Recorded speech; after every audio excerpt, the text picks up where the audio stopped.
Lawangan kita di Batam karena interogasi Sini. di BAP. Yang 2 digapan, yang 3. sampai sampai.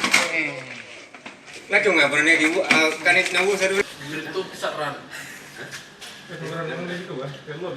untuk pengungkapan kasus ini adalah dalam hal pembongkaran atau pencurian kios counter HP di mana para pelaku membongkar milik korban dan mengambil barang-barang yang ada di dalamnya.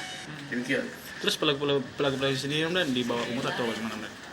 Di mana para dilakukan pelaku dilakukan penangkapan ini ada salah seorang di bawah umur. pelajar atau Pelajar SMA. 2 orang sudah dewasa. sepak terjangnya sendiri bagaimana dan apakah sudah banyak laporannya atau bagaimana? Sepak terjangnya sudah banyak, yang saat itu sudah ada banyak laporan yang masuk bahwa sudah seringkali berbuat dalam wilayah hukum Polres Jeneponto.